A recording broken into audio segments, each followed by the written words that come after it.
How are you? Fine? Very nice.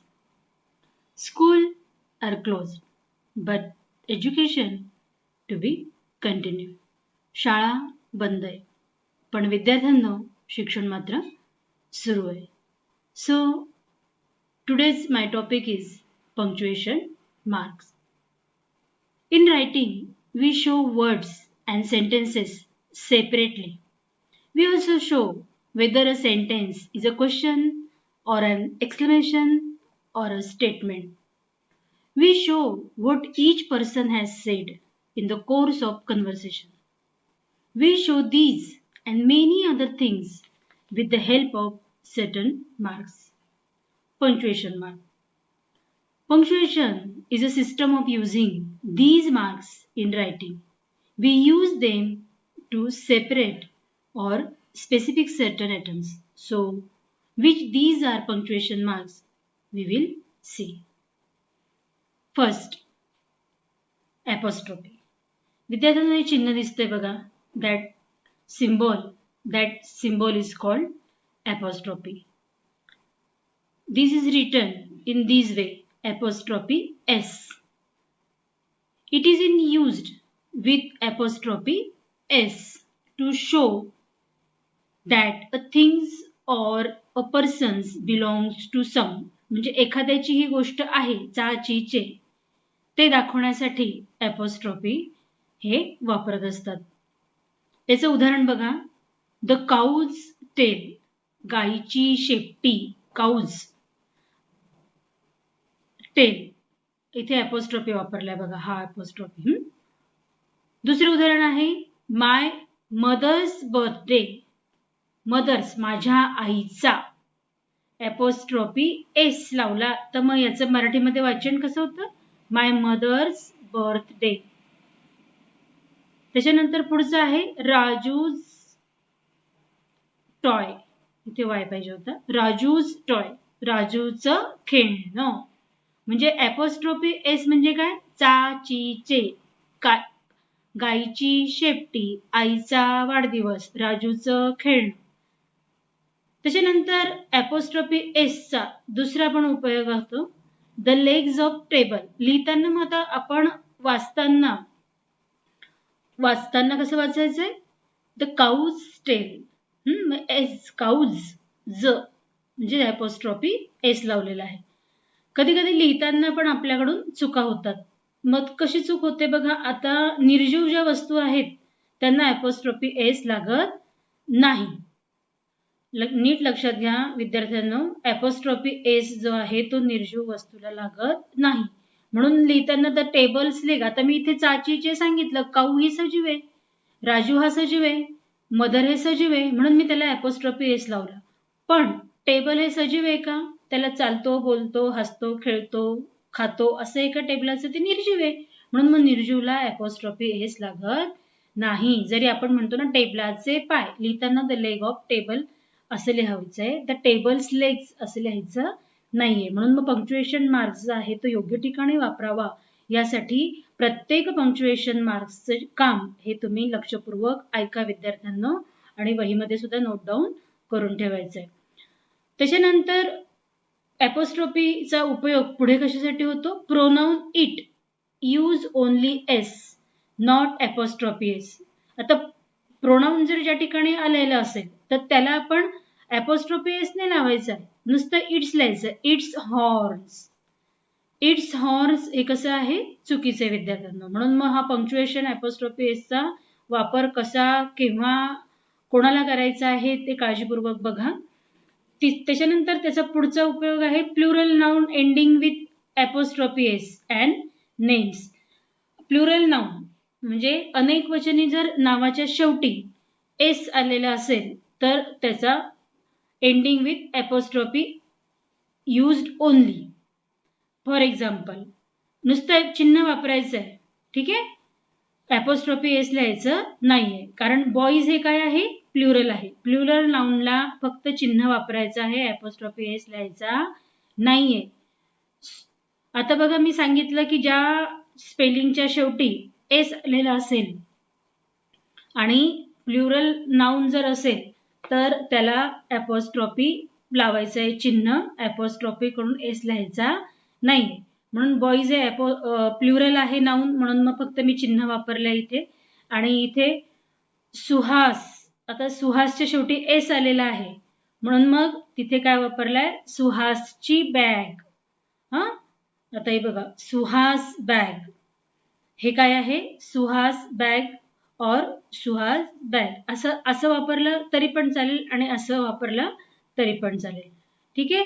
To show letters omitted, या ठिकाणी letters काय झालेले आहे, ते ओमिटेड झालेले आहे. दुसरं उदाहरण आहे, काही जे लेटर्स ओमिटेड झालेले आहेत ते दर्शवण्यासाठी सुद्धा कशाचा वापर होतो, या ॲपॉस्ट्रॉफी चिन्हाचा वापर होतो विद्यार्थ्यांना. To show letters omitted. I am, बघा आय एम वापरतो, म्हणजे याच्यातलं लेटर कोणतं ओमिटेड झालेलं आहे, ए ओमिटेड झालंय. इट्स वाचताना कसं वाचायचं, इट्स, पण लिहिताना त्याचं पंक्च्युएशन मार्क्स असं वापरला तर त्याचा अर्थ काय होतो, इट इज और इट हॅज. समजला ॲपॉस्ट्रॉफीचा उपयोग, ॲपॉस्ट्रॉफी चिन्हाचा उपयोग. तर अशा प्रकारे हे तुम्ही वहीमध्ये लिहून घ्यायचं. पुढचं जे आहे पंक्च्युएशन मार्क्सचा दुसरा प्रकार आहे कॅपिटल लेटर. तर कॅपिटल लेटर तुम्हाला माहिती आहे, हे बघा ABHRT हे कॅपिटल लेटर आहे आणि हे काय आहे, स्मॉल लेटर आहे. तर कॅपिटल लेटर कुठे पंक्च्युएशन मार्क्स वापरायला सांगितलेलं असेल वाक्यामध्ये, तर कॅपिटल लेटर जे आहे ते कुठं काढलं गेलं पाहिजे, त्याचा उपयोग कुठे होतो ते आपण बघूया. टू बिगिन अ सेंटेन्स, प्रत्येक वाक्याची सुरुवातीचा जो शब्द असतो त्याचं पहिलं अक्षर हे नेहमी कसं असलं पाहिजे, capital letter. To begin a sentence, वाक्याच्या सुरुवातीचं पहिलं शब्दाचा पहिलं अक्षर.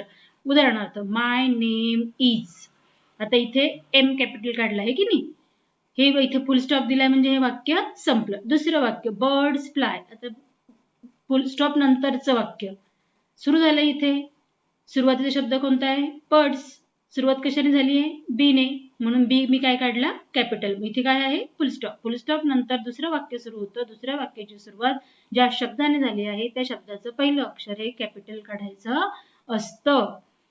त्याच्यानंतर to begin each line on the poem, कवितेची जी पहिली ओळ असते त्या पहिल्या ओळीची सुरुवातीचं पहिल्या शब्दाचं पहिलं अक्षर हे कसं असलं पाहिजे, कॅपिटलच असलं पाहिजे. बघा बी द बेस्ट, हा बी कॅपिटल काढला आहे की नाही, नंतर पण बी आलेला आहे पण सुरुवातीचा शब्द काय आहे, बी, म्हणून लेटर काय आहे, बी, ब. If cannot be a pine on the top of the hill, ही कवितेची दुसरी ओळ आहे, ही काय आहे, दुसरी ओळ आहे की नाही. मग ही दुसरी ओळीचा शब्द कोणता आहे, इफ. इफ मधलं पहिलं लेटर काय आहे, आय, म्हणून मग हा आय काय काढला मी, कॅपिटल काढला. ठीक आहे, समजलं. तिसरं, to begin a proper noun, प्रत्येक प्रॉपर नाउन म्हणजे जे व्यक्तीचं, वस्तूचं, पदार्थाचं जे नाव असेल तर ते नावातला पहिलं जे अक्षर असतं ते कसं असलं पाहिजे, कॅपिटल असलं. उदाहरणार्थ अनेक कंट्री आहे, कंट्री मधला इंडिया हे एक देश आहे म्हणून इंडिया हे प्रॉपर नाउन आहे, म्हणून मग आय काय काढला, कॅपिटल काढला. अनेक नद्या आहेत, रिव्हर आहे, त्यातली गंगा, गंगेचा जी कॅपिटल काढलेला आहे. अनेक मुली आहेत, अनेक मुलींमधून अनिता, अनिताबद्दल आपण बोलते म्हणून ए जो आहे तो वाक्यामध्ये कुठेही होत विद्यार्थिनींनो, प्रॉपर नाउन वाक्यामध्ये कुठेही होत, मध्ये असलं तरी चालेल, तरी सुद्धा there are many rivers in which Ganga is the longest river in our country India. तर असं जर वाक्य असेल जिथे जिथे इंडियाचा उल्लेख झालाय, जिथे जिथे गंगेचा उल्लेख झालाय त्या ठिकाणी गंगेमधला जी आणि इंडियामधला आय हा कॅपिटलच काढायचा आहे. In titles of books, films, stories, शीर्षक पुस्तकाचं, नंतर पिक्चरचं, फिल्मचं, या गोष्टींचं जे टायटल असतं त्यामधला पहिलं जे लेटर आहे ते कॅपिटल काढायचं आहे. इंग्लिशचं पुस्तक म्हणून ई कॅपिटल काढलेलं आहे. त्याच्यानंतर कलावती, हा जर समजा पिक्चर असेल तर कलावतीचा के कसा काढलाय मी, कॅपिटल काढलाय. त्याच्यानंतर गोष्टीचं पुस्तक असेल द नेकलेस, हे गोष्टीचं पुस्तक आहे म्हणून द हा कॅपिटल काढला आणि नेकलेसचा एन हे कॅपिटल काढलेला आहे. आणि नंतर पुन्हा इन सम ॲब्रिव्हिएशन म्हणजे जे शॉर्ट फॉर्म्स असतात, शॉर्ट फॉर्म मधला जो पहिलं जे अक्षर म्हणजे शब्द असतो त्या शब्दामधलं पहिलं जे लेटर असतं ते सुद्धा कॅपिटल काढायचं. BA याचा लॉंग फॉर्म आहे बॅचलर ऑफ आर्ट्स, म्हणून मग हा पूर्ण बॅचलर पेक्षा, म्हणून बी हा कसा काढलेला आहे मी कॅपिटल काढला. आर्ट्स पूर्ण लिहिण्यापेक्षा ए काढलेला आहे. हे जे शॉर्ट फॉर्म्स आहेत ते शॉर्ट फॉर्म मधलं पहिलं जे लेटर्स असतं ते नेहमी कॅपिटल काढायचं असेल. बॅचलर ऑफ एज्युकेशन, बीचा बॅचलरचा बी आणि एज्युकेशन मधला ई हे कॅपिटल काढलंय. मास्टर ऑफ आर्ट म्हणजे एम ए, मग एम आणि ए हे कॅपिटल काढलेले आहे. ॲब्रिव्हिएशन मधले प्रत्येक लेटर कॅपिटल पाहिजे. प्रॉपर नाउन मधलं पहिलं लेटर कॅपिटल पाहिजे. वाक्याची सुरुवातीचा शब्द जो कॅपिटल पाहिजे. कविता सुरुवातीची जी ओळ असेल, प्रत्येक कवितेच्या ओळीची जी जिथून जिथून सुरुवात झाली असेल त्या सुरुवातीचं पहिलं शब्द असेल त्याचं लेटर हे कॅपिटल पाहिजे. समजलं कॅपिटल लेटर. पंक्च्युएशन मधला दुसरा प्रकार आपण बघितला. आता तिसरा प्रकार आहे कॉलन. आता हे जे चिन्ह दिसतंय याला काय म्हणतात कॉलन. आता याचा उपयोग बघा. To introduce a list or examples. We need the following for writing. आता आपल्याला लिस्ट करायला सांगितली आहे तर समजा याची कशाची आपल्याला काही या लिखाणासाठी ह्या गोष्टी आवश्यक आहे. या हे जे चिन्ह दिसत आहेत त्या कोणत्या कोणत्या असं आपण वाचतो की नाही. मग त्या कोणत्या कोणत्या तर खाली a pen, a pencil, a ruler, a sharpener, a piece of paper. मग हे लिस्ट दर्शवण्यासाठी दाखवण्यासाठी काय करायचं हे चिन्ह वापरावं लागतं. जिथे जिथे लिस्ट आलेली असेल ती लिस्ट आपण खाली तयार करतो. कोणत्या लिखाणासाठी उपयुक्त साहित्य. मग ते कोणते कोणते हे खालचे. म्हणून मग मी या ठिकाणी हे चिन्ह वापरलेलं आहे. यालाच काय म्हणतात कोलन. दुसरा उपयोग काय आहे. To show between two closely connected. दोन जे शब्द असतात त्याच्याशी म्हणजे सिनोनिम्स आणि विच मीन समानार्थी शब्द दर्शवण्यासाठी वापरतात. कन्सोल. कन्सोल म्हणजेच काय कम्फोर्ट. म्हणजेच याचा अर्थ काय होतो मग म्हणजेच. कन्सोल म्हणजेच कम्फोर्ट. पल म्हणजेच फ्रेंड. म्हणजे ह्या कोलनचा अर्थ काय झाला म्हणजेच. लिखाणाचे साहित्य इत्यादी म्हणजेच काय काय हे सांगण्यासाठी कोलनचा उपयोग होतो. त्याच्यानंतर तिसरा उपयोग आहे to introduce a quotation. The speech of a character. A verse was composed in my honour. Slippery slippery sleeping without मग. त्याच्यानंतर उपयोग काय आहे. कोटेशन मार्क्स जे असतात जे कोट तयार झालेलं असतं बोलण्यामध्ये ते कोटेशन जे आहे ते दर्शवण्यासाठी सुद्धा या ठिकाणी कोलनचा उपयोग करायचा असतो. पुढचं जे आहे चौथा प्रकार आहे कॉमा. हे जे चिन्ह दिसतं आहे आपण कॉमा करतो की नाही. मग ह्या कॉमाचा उपयोग कुठे केला पाहिजे. हे जे चिन्ह दिसतात हे सगळे याला काय म्हणतात कॉमा. याचा उपयोग टू शो स्लाइट पॉज. वाचताना सरसर सरसर बरं काही पॉज न घेता वाचलेलं चुकीचं वाचन ठरतं. ओरल एक्झाम मध्ये आम्ही तेच पाहत असतो विद्यार्थ्यांना की तुम्ही वाचतात कसं. म्हणून मग पंक्च्युएशनचा उपयोग जो आहे तो rewrite the following sentence with the proper punctuation mark असं 2 मार्काला प्रश्न येतो. तर त्याच्यासाठी म्हणून आणि वाचन करायला सांगितलं मग वाचताना आपण पंक्च्युएशन मार्कचा उपयोग करावा. यासाठी punctuation mark is the most important part in language. भाषेमध्ये अत्यंत महत्वाचं आहे ते. आता ही कॉमा आपण कशासाठी वापरायचा आहे तर थोडासा स्लाइट पॉज घेण्यासाठी म्हणून आपण पॉज घेतो. तुम्ही पॉज कुठे घेता माहिती का. तुम्हाला वाचताच येत नाही तर लॉंग पॉज असतो तुमचा. Go and stand near your seat. जा आणि तू जागेवर जाऊन बैस. ती म्हणाली. शी इड. दुसरा उपयोग काय आहे to separate words in a list. आता भली मोठी लिस्ट असते. हे मग ते.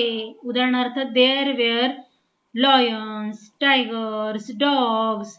जंगलामध्ये लॉयन्स आहे, टायगर्स आहे, डॉग्स आहेत. बघा मी वाचताना किती स्लाइट पॉज घेतलाय ना. There were lions, tigers, dogs.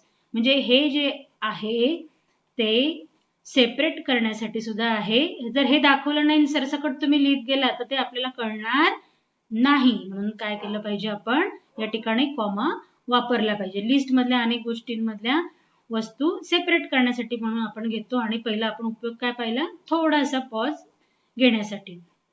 त्याच्यानंतर इथे बघा मम्माज हाय पिच इल्स माय लेग्स क्वायर्ड. आता या ठिकाणी टू सेपरेट फ्रेजेस और क्लॉजेस. जी फ्रेज असेल ती सेपरेट करण्यासाठी किंवा जर क्लॉज असेल तर तो सेपरेट करण्यासाठी म्हणून काय केलं जातं, हे चिन्ह वापरलं जातं. Whenever I heard mamma's high pitch ills my legs and quarter. आता या ठिकाणी हे बघा कॉमा दिलेला आहे. त्याच्यानंतर कन्व्हर्सेशन, संभाषण जर असेल त्या संभाषणामध्ये सुद्धा कम हिअर, इकडे ये, थोडंसं पॉज घ्यायचा. शी सेड, तुम्ही वाचताना कसं वाचता, कम हिअर शी सेड, काय कळलं, कोण म्हणालं, कोणाला म्हणालं, काय म्हणालं, काहीच कळत नाही. म्हणून मग पॉज घ्यायचा आहे. दोघींमध्ये संभाषण सुरू आहे, मग आपण ते तिसऱ्या व्यक्तीला सांगतोय, मग वाचताना कसं वाचायचं, कम हिअर शी सेड, म्हणजे आपल्याला समजतं ती म्हणाली इकडे ये. त्याच्यानंतर पुढचं आहे पाचवा, to separate and introductory word or phrases that applies to the whole sentence. याचं एक्झाम्पल आहे, I use to walk quite cautiously yet I would often stumble. आता इथे इंट्रोडक्शन आपण जे बोलतो आहे ते वेगवेगळ्या इंटेन्शनने बोलतो, त्याच्यावर स्ट्रेस जो दिला जातो तो स्ट्रेस बदलायचा असतो, म्हणून मग ते बदलण्यासाठी आपण काय वापरतो, कॉमा. आता हे जे पहिलं वाक्य मी वाचलं, I use to walk quite cautiously, मी अतिशय सांभाळून चालत होते, पण आता यट तरी सुद्धा, आय विल ऑफन स्टबल तरी सुद्धा मी पडलेच.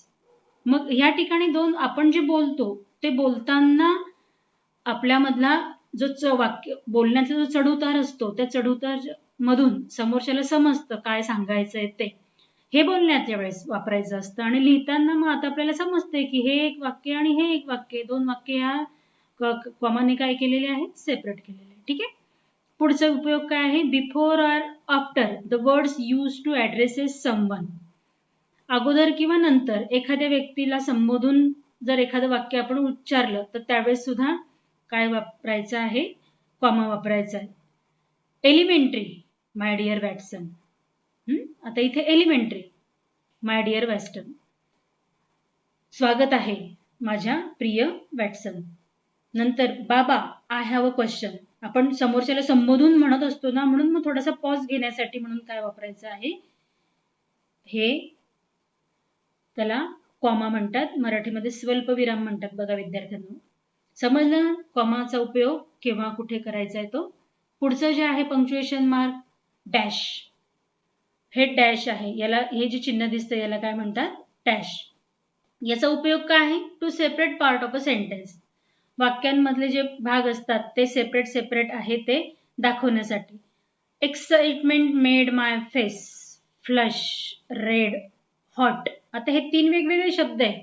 उत्सुकता माझ्या चेहऱ्यावर दिसून येत होती, कशी, फ्लश, रेड आणि हॉट. अति उत्सुकता, उत्साहित होते मी, माझा चेहरा लालेलाल झाला होता आणि गरम पण होता. कुठपर्यंत, टू द इयर टिप्स. आता इयर हा शब्द वेगळा आहे आणि टिप्स हा वेगळा, कानाच्या पाळाच्या टोकापर्यंत माझ्यामधली उत्सुकता दिसून येत होती. हे बोलण्यातून आपण वाचताना कसं वाचायचं, मग excitement made my face flush red hot to the ear tips.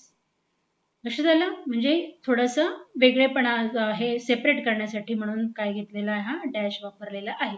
Sometime it is used in place of colon. Sometime it is used in place of colon म्हणजे पॉज घेण्यासाठी म्हणून याचा वापर होतो. याचं उदाहरण बघा, I found no awkwardness in moving about in my still wet frock. म्हणजे मी स्तब्ध उभी राहू शकत नव्हते कारण माझा जो फ्रॉक आहे तो ओला वेट फ्रॉक. आता या ठिकाणी हे चिन्ह वापरले बघा इथे, स्टील वेट, हे दोन वेगवेगळे शब्द आहे. इथे थोडासा पॉज घ्यायचा आहे म्हणून मग हे चिन्ह इथे दिलेलं आहे. तर समजलं डॅशचा उपयोग केव्हा कसा करायचा ते. पुढचं जे आहे ते एक्सक्लेमेटरी मार्क, उद्गारवाचक चिन्ह म्हणतात. बघा हे जे चिन्ह दिसतंय यालाच एक्सक्लेमेटरी मार्क्स म्हणतात. It is used after an interjection or exclamation. उदाहरणार्थ, wish you all the best. बघा उच्चार कसा गेला, wish you all the best, my god, congratulations, oh no, shocking, wow, how beautiful flowers. तर हे जे आहे अशा प्रकारचं wow, hurray, my god, congratulation या शब्दांच्या शेवटी अशा प्रकारे आपल्याला झालेला आनंद, आपल्याला झालेलं तीव्र दुःख, अतिउत्सुकता याच्यामधून काय होते, निदर्शनास येते. म्हणून मग अशा प्रकारे एक्सक्लेमेटरी मार्क्स या ठिकाणी वापरायचे असतात. पुढचं आहे फुल स्टॉप. अर्थात तुम्हाला सगळ्यांना माहिती आहे, वाक्य संपलं की तिथे आपण फुल स्टॉप देतो. It is also known as a period, वेळ. It shows a longer pause, दीर्घ पॉज घेण्यासाठी म्हणून आपण फुल स्टॉप वापरतो.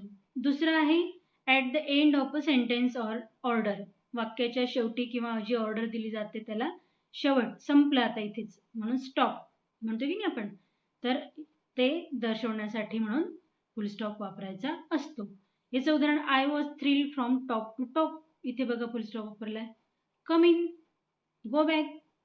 कम इन वाक्य संपलं, गो बॅक वाक्य संपलं, म्हणून हा ठिकाणी या ठिकाणी मी फुल स्टॉप वापरलेला आहे. ठीक आहे. त्याच्यानंतर पुढचा प्रकार आहे हायफन. आता हायफन म्हणजे डॅश सारखंच आहे बघा, इथे हे वापरलं आहे, डॅश सारखंच आहे, याला आपण हायफन असं म्हणतात. It is user to connect the parts. आता या ठिकाणी कनेक्ट करायचं आहे, जोडायचे दोन शब्द, त्यासाठी वापरलेला आहे. Compound words. कंपाऊंड वर्ड म्हणजे काय, दोन अर्थपूर्ण शब्द असतात, पण ते दोन अर्थपूर्ण शब्दांचा मिक्स एक शब्द तयार होऊन एक अर्थपूर्ण शब्द, वेगळाच अर्थपूर्ण शब्द तयार होतो. आता डबल क्लिक. डबल म्हणजे दोन आणि क्लिक म्हणजे टिक करणे. तर हे दोन क्लिकवर दोन वेगवेगळ्या शब्दांवरून एक कंपाऊंड वर्ड तयार झालेला आहे, म्हणून तो वेगवेगळा आहे दाखवण्यासाठी काय केलेलं आहे, ह्या प्रकारे आपण वापरलेला आहे. Water bag. वास्तविक पाहतो वॉटर बॅग हा एकच शब्द आहे, पण वॉटर जर सेपरेट केला आपण, हा याच्याने जर सेपरेट केला तर वॉटर म्हणजे काय, पाणी, आणि बॅग म्हणजे काय, पिशवी. आता इथे पाण्याची पिशवी, पाण्याची bag, water bag. Easy going. Easy म्हणजे काय, सुरक्षित, आणि गोईंग म्हणजे जाणे, इझी गोईंग. हा एक कंपाऊंड वर्ड तयार झाला. म्हणून कंपाऊंड वर्ड दाखवण्यासाठी अशा प्रकारे लिहिताना मात्र एकत्र लिहितो आपण, आहे की नाही, एकत्र शब्द तयार होतो, पण मग वेगळेपणा देशातला वेगवेगळा दाखवण्यासाठी हे हायफन आपण वापरतो. त्याच्यातला पुढचा उपयोग आहे it is also use to show that a word continuous on the next line. We are going to market. आता बघा ही जी लाईन आहे इथे तुटलेली, ओळ संपून जाते, पण वाक्य पुढे असतं अजून, म्हणून मग इथे आपण काय करतो, दाखवायचं ही ओळ संपली का, नाही, आपली ओळ वहीमधली संपून गेली लिहिता लिहिता. We are going to market, इथे ओळ संपली पण वाक्य पुढे कंटिन्यू होणार आहे, म्हणून मग आपण इथे काय करतो, थोडासा हायफन देतो, डॅश देतो. Place to buy new dress. Market place. आता मार्केट प्लेस हा एकच शब्द आहे, एकत्र लिहायचा होता पण जागा नव्हती, म्हणून मग आपण खाली लिहिला. मग खाली लिहिताना असं जर दाखवलं तर आपल्याला समजतं की अरे हा एकच शब्द आहे, पण इथे जागा नसल्यामुळे हिने असा डॅश करून इथे प्लेस हा शब्द लिहिलाय, म्हणजे तुम्हाला पंक्च्युएशन मार्क चांगले समजलेले आहेत. अशा प्रकारे पेपर तपासताना विद्यार्थ्यांना तपासलं जातं. We are going to market, या ठिकाणी ओळ संपली, मग ओळ संपल्यानंतर हा एकत्र शब्द आहे, एकत्र तुम्ही लिहू शकला नाहीत, मग खालच्या ओळीवर तुम्ही सुरुवात केली, म्हणून मग या ठिकाणी हा एकच शब्द आहे आमच्या लक्षात येतं. कसं लक्षात येतं, जर तुम्ही हे चिन्ह दिलेलं असेल तर, हायफन दिलेला असेल तर. पुढचा जो प्रकार आहे विद्यार्थ्यांनो बघा, हायफन आपण पाहिला, हायफन नंतर आपण बघणार आहोत क्वेश्चन मार्क. क्वेश्चन मार्क तुम्हाला सगळ्यांना माहिती, प्रश्न विचारतो तेव्हा क्वेश्चन मार्कचा वापर केला जातो. How are you, question mark. Do you know the answer, तुला प्रश्नाचं उत्तर माहिती आहे का. व्हाय डोंट यू जॉइन अस, तू का येत नाहीयेस. मग ह्या ठिकाणी हे सगळे क्वेश्चन मार्क आहे, समजलं क्वेश्चन मार्क. त्याच्यानंतर कोटेशन मार्क्स. कोटेशन मार्क बघा या ठिकाणी दिलेले बघा, हे सुरुवात आणि हे याला स्टार्टिंग आणि एंडिंग म्हणतात. आपण जेव्हा ओरल घेतो डिक्टेशन सांगतो, dictation sentence, write the sentences म्हटलं की तुम्हाला तोंडी लिहायला लागतं, मग सांगताना आम्ही सांगतो स्टार्टिंग कोटेशन मार्क, मग सुरुवातीचा उलटा 6 आणि हा 9. तर अशा प्रकारे इथे स्टार्टिंग आणि एंडिंग, इन्व्हर्टेड कॉमास, त्याला दुसरं पण नाव काय आहे, इन्व्हर्टेड कॉमा स्टार्टेड आणि inverted comma end. To make a quotation और स्पेशली यूज्ड वर्ड और phrase. Example, this is a story of Mason. आता हा शब्द बघा, विशिष्ट आहे की नाही हा. याच्याबद्दल आपल्याला या गोष्टीतून शिकणार आहोत. कोणाबद्दल? मॅसॉन बद्दल. म्हणून मग स्टार्टिंग आणि एंडिंग अशा प्रकारे. After all old is gold. Sir ते शेवटी जुनं तेच सोनं. ही म्हण आहे, हे कोटेशन आहे. मग कोटेशनचं सुरुवातीचं आणि हे शेवटचं. त्याच्यानंतर इथे डबल कोटेशन, इथे एच झालंय. Double quotation marks are used in writing conversation. Double quotation marks वापरतात. डबल म्हणजे काय? 2 वेळा 6 आणि 2 वेळा 9. Teachers, why do you come to school late? आता कन्व्हर्सेशन आहे, संभाषण आहे. संभाषणामध्ये कोणतं कोटेशन वापरायचं असतं? Double quotation.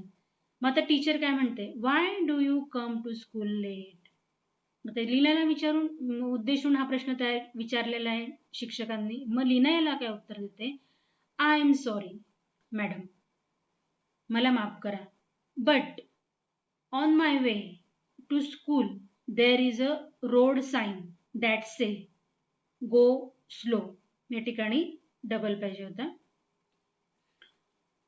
हे बघा, एखादी रोड साईन असेल तर ते रोड साईन दाखवण्यासाठी ती काय म्हणते की मला उशीर झाला, पण मी रस्त्याने जात असताना रस्त्यावर एक साईन होतं, चिन्ह होतं. त्याच्यावर त्या चिन्हावर लिहिलं होतं की हळूहळू जा. मग आता हे चिन्ह जे आहे, संबोध जो आहे, हे कन्व्हर्सेशन मध्ये आपण डबल कोटेशन म्हटलेलं आहे ना संभाषणामध्ये. म्हणून मग या ठिकाणी काय वापरलंय? Double inverted comma started, double inverted comma end. त्यालाच कोटेशन म्हणतात. त्याच्यानंतर सेमिकोलन. सेमिकोलन मध्ये पहिले फुल स्टॉप सारखं चिन्ह आहे बघा आणि नंतर कॉमा आहे. त्यालाच काय म्हणतात? Semicolon. It shows a pause. इथे पण पॉज घेण्यासाठी म्हणून वापरतात. It is use to separate a clauses especially those which are not joined by a conjunction. उभयान्वयी अवयवाने ते शब्द जोडलेले नसतात, त्या ठिकाणी काय वापरतात? सेमिकोलन वापरलं जातं. उदाहरणार्थ हे सगळं जास्तीत जास्त कवितेच्या ओळींमध्येच असतात. कवितेची एक ओळ संपली की दुसरी ओळ जेव्हा सुरू होते त्या ठिकाणी हे असे चिन्ह सेमिकोलन वापरलेले आपल्याला दिसतात. Tease a lesson. आता टीजचा अर्थ दिस आहे. दिस इज अ लेसन. तुम्ही शिकायलाच तुमच्या पुस्तकामध्ये. Tease a lesson you should need try again. ही कविता आहे ट्राय अगेन. त्या कवितेमध्ये हे ओळ संपली की अशा प्रकारे एक अर्थपूर्ण ओळ संपली की सेमिकोलन वापरला जातो. If at first you don't succeed comma try again. पहिल्याच प्रयत्नात तुम्हाला यश नाही आलं तरी तुम्ही सुद्धा काय करायचे? प्रयत्न करा. हे बघा, हे चिन्ह आणि हे चिन्ह, याला काय म्हणतात? सेमिकोलन. कवितेच्या ओळींसाठी साधारणपणे वापरलं जातं हे सेमिकोलन. पुढे जो आहे प्रकार, आता आपण पाहणार आहोत पान नंबर 17 वरचं. आपण मगाशी पाहिलं की पंक्च्युएशन मार्क्स जे आहे, rewrite using proper punctuation marks and capital letter. आता या ठिकाणी तुम्हाला जी एक्झरसाइज सोडवायला दिलेली विद्यार्थ्यांना, हे 5 जे प्रश्न आहे यांची उत्तरं मी पंक्च्युएशन मार्क्स घालून तुमच्यासाठी दिलेले आहेत. तर तुम्ही काय करायचे? एक्स्ट्राचे 10 जे आहे, ते 5 पूर्ण झालेले आहेत, पण तुमच्या प्रॅक्टिससाठी म्हणून अजून 10 धड्यामधून शोधायचे आहे आणि ते 1, 2, 3 क्रमाने use the proper punctuation marks from the following sentences. प्रश्न पण तुम्हीच तयार करा आणि उत्तरं पण तुम्हीच तयार करायचे. आता इथे बघा, Amar said I could not complete my geography homework. आता इथे जॉग्रफी हे प्रॉपर नाऊन आहे. अमर हे सुद्धा प्रॉपर नाऊन आहे. म्हणून मग अमरचा मी ए कॅपिटल काढलेला आहे आणि जॉग्रफीचा जी कॅपिटल लेटर मध्ये काढलेला आपण शिकलो. त्याच्यानंतर कोण म्हणालं, म्हणून मग इथे मी काय वापरलाय? कॉलम वापरलेला आहे. आणि संभाषणामध्ये मी मगाशी म्हटलं डबल इन्व्हर्टेड कॉमा वापरतात, म्हणून बघा इथे double inverted comma started and double inverted comma ended. तर अशा प्रकारे हे करेक्ट युझिंग द पंक्च्युएशन मार्क्सने वाक्य तयार करून दाखवलेलं आहे. पुढचं वाक्य आहे, why did you go to Nagpur. आता इथे प्रश्न विचारलेला आहे म्हणून मी इथे काय दिलंय? क्वेश्चन मार्क दिला. आणि नागपूर हे काय आहे? प्रॉपर नाऊन आहे, म्हणून नागपूरचा एन काय काढलाय? मी कॅपिटल काढला. म्हणजे याच्यामध्ये दोनच इन्स्ट्रक्शन सूचना होत्या. एन कॅपिटल काढायचा आणि प्रश्न विचारलाय म्हणून प्रश्नचिन्ह इथे दिले. पुढचा, the president of India lives at राष्ट्रपती भवन इन न्यू दिल्ली. आता इथे सुद्धा वाक्याची सुरुवात आहे म्हणून मग काय केलेलं आहे? मी इथे द कॅपिटल काढलंय. ओके. पुढे इंडिया प्रॉपर नाऊन आहे म्हणून आय काय काढला? कॅपिटल काढला. त्याच्या राष्ट्रपतीचा पण प्रॉपर नाऊन आहे म्हणून आर काय काढला, कॅपिटल काढला. भवन हे पण कॅपिटल नाऊन आहे म्हणून मग बी कॅपिटल काढला. नवी दिल्ली न्यू एन कॅपिटल काढला आणि दिल्लीचा डी कॅपिटल काढला आणि वाक्य संपलं म्हणून मी काय दिलंय, फुल स्टॉप. पुढचं 4. What a loud explosion that was. बापरे, केवढा मोठा आवाज आला स्फोटाचा. म्हणजे हे उद्गारवाचक वाक्य आहे म्हणून या ठिकाणी काय बदल झालाय, फक्त इथे एक्सक्लेमेटरी मार्क दिले विद्यार्थ्यांना. आलंय लक्षात तुमच्या. पुढचं physics, chemistry, zoology and botany are branches of science. इथे लिस्ट दिलेली आहे, आपल्याला थोडा थोडा पॉज घ्यायचा आहे. मग पॉज घेण्यासाठी म्हणून काय वापरलं आपण, चिन्ह कॉमा. Physics, chemistry, zoology. आता अँड जेव्हा लिहितो त्याच्या आधी कॉमा वापरायचा नाहीये, कारण अँड लिहिल्यानंतर लिस्ट संपते. येते लक्षात. फिजिक्स नंतर आहे केमिस्ट्री म्हणून इथे कॉमा वापरला, इथे कॉमा वापरला, इथे कॉमा वापरला नाही, कारण तिथे नंतर एकच आहे म्हणून मग अँड लिहितं. हे काय झाले, ब्रँचेस ऑफ सायन्स. सायन्स हे पण प्रॉपर नाऊन आहे म्हणून मग एस काय केला, कॅपिटल काढला आणि वाक्य संपलेलं आहे म्हणून इथे मी काय दिलाय, फुल स्टॉप दिला. I hope you understand very well. So we will stop here. Till then, stay home, stay safe. Goodbye.